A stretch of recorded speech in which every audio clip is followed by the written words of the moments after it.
Here we have The Last Chancers. It's a book by Gabe Trope.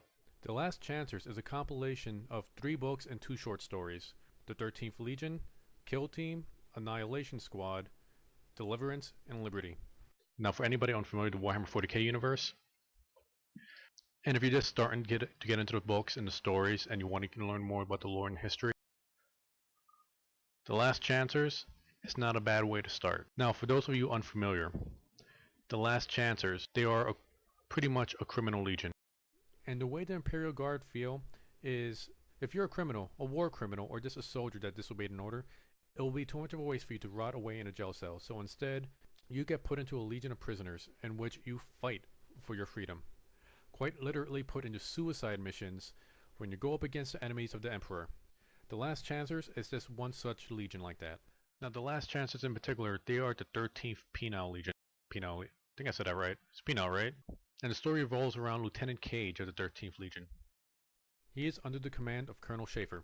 Now, Schaefer, he doesn't treat the rest of the people in this army like regular soldiers. No, they're criminals, and he treats them as such. And these guys and gals, they don't get any leeway at all. They are treated as prisoners, and when it's time to fight, they're always the first to go in and the first to die. First, we're going to start off with the first 2. Deliverance, which is a short story and a great introduction into our first main story, the 13th Legion. Gabe Trope, in my opinion, is really great at writing battles, and he shows it here. And Deliverance really helps ease you into the first main story, which is 13th Legion. Now, Deliverance, as I said, is a great opening into the first story because it starts off in a very massive battle. It is the 13th Legion, along with multiple other regiments of Imperial Guardsmen and Sisters of Battle. This really establishes the kind of person Cage is, and he is the main protagonist of the story. He is one of my favorite characters, and I think the reason I like him the most is because, and follow me on this, now, he is not a hero. He is not looking for glory. Sometimes he acts pretty selfish, not so much cowardly, but he thinks of his own best interests more over than anybody else, but he's not a scoundrel, for the most part. But that also makes him probably the most relatable kind of person. And let me explain that. In a matter, he just wants to survive. He doesn't want to die. And he's not a hero. And I think a lot of us could feel we're put into a situation we don't want to be in. And we want to get out. But a lot of us, okay, I'm not going to say a lot of us, maybe some of us, just aren't cruel enough to really betray any of our friends, any of the people have we been going through this struggle with. Although he is part of this criminal legion, or this army of criminals, he does legitimately want to be part of the army. He legitimately wants to fight the enemies of the Emperor. But he messed up, and he ended up here. And he wants out. Now, although he's still fighting the enemies of the Emperor, let's get this straight.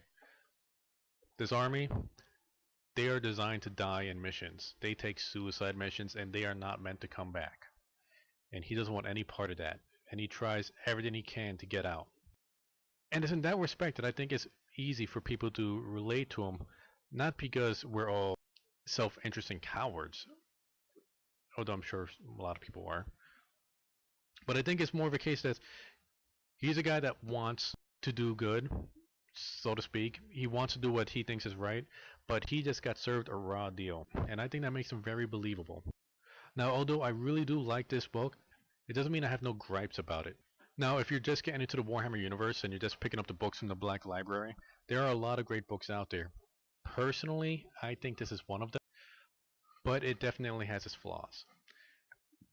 When you first go through it, it does seem like you're reading, rather than watching, multiple different TV episodes. At first, it doesn't really have a very good flow to it.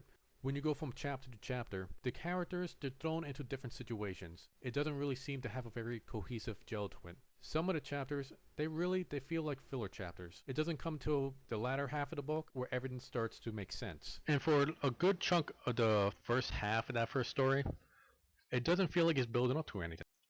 It's just a random mission after random mission after random mission. But once you get a little more past the halfway mark, everything starts tying together. So although each of those chapters are pretty good, it does get a little bit draining, but trust me, it pays off. I mentioned I think it's a great way to first feel immersed into the Warhammer universe, because this book really shows you how brutal, how ugly, how dangerous this kind of universe is. It is unforgiving, and you see it through the eyes of just some regular guy who's really been served a raw deal. This one definitely feels like it's for part of the 40k universe. It feels dark, it feels dangerous, everything's out to kill you. And for the start of the trilogy, I say trilogy, I'm not really counting the short stories, although they should be read. I think it's a good way to start. And for our first timers trying to get into Warhammer series, you could do a lot worse than the Last Chancers.